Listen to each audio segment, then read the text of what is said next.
Le Seigneur Jésus est ému jour après jour par cette même détermination, conscient qu'un grand dessein se rattachait à sa vie, et ne gaspille aucune de ses journées. Il me faut faire les œuvres de celui qui m'a envoyé pendant qu'il fait jour. Jean 9, 4. J'agis aujourd'hui et demain, et le troisième jour j'aurai fini. Luc 13, 32. La loi active qui gouvernait sa vie s'appliquait à la mesure de chaque journée, comme étant liée au grand dessein de Dieu. Une telle attitude recèle de la force. Compte tenu de notre union avec Christ ressuscité, nous avons bien des assurances qu'il existe un dessein et que nous y sommes liés.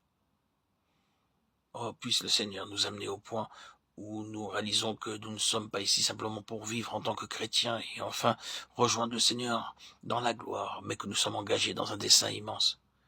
Il y a un mystère dans ce dessein. Nous ne pouvons pas toujours comprendre comment le Seigneur accomplit son dessein et pourtant c'est ce qu'il fait dans nos vies. C'est là le fait du dessein. La ressource de Dieu est à la mesure du dessein auquel il nous a appelés.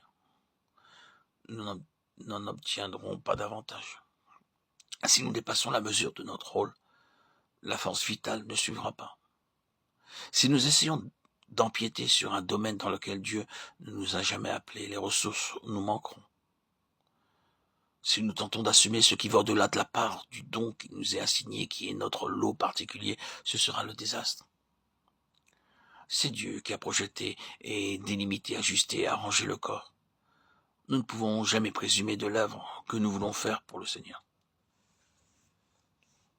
Quel désastre lorsque les gens décident eux-mêmes des modalités du genre d'œuvre qu'ils veulent accomplir pour le Seigneur. Rien n'est plus terrible pour un homme que d'essayer d'exercer un ministère d'enseignement alors que Dieu l'a désigné pour être évangéliste. C'est tout simplement désastreux. Dieu a souverainement décidé de la nature de notre œuvre, du don par lequel nous contribuons à l'Église, et nous aurons à exercer notre fonction sur cette base et à nous en tenir à cela, et ne pas franchir nos limites. Le ferions-nous? La puissance ne suivra pas. Bien des gens entreprennent plus que ce qui était dans l'intention du Seigneur pour eux et font faillite. Autrement dit, si le Seigneur nous a appelés à une tâche, alors ces ressources seront disponibles jusqu'à concurrence de cet appel. Le ravitaillement correspondra aux besoins du don. La ration fournie à ces mêmes besoins. La force vitale à la fonction vitale. Tout sera là. C'est la vérité. Dieu soit loué. Si Dieu appelle, alors ses ressources sont à disposition pour cet appel, et cela à ras-bord. Mais il nous faut veiller à ne pas fabriquer nous-mêmes l'appel ou l'ordre de mission. C'est précisément là que notre union avec le Seigneur ressuscité revêt une telle importance. Il nous faut être gouvernés par la vie divine au moyen de l'union avec le Seigneur ressuscité. Le point sur lequel nous insistons est que ces ressources-là, les ressources célestes, sont en relation directe avec un dessein divin.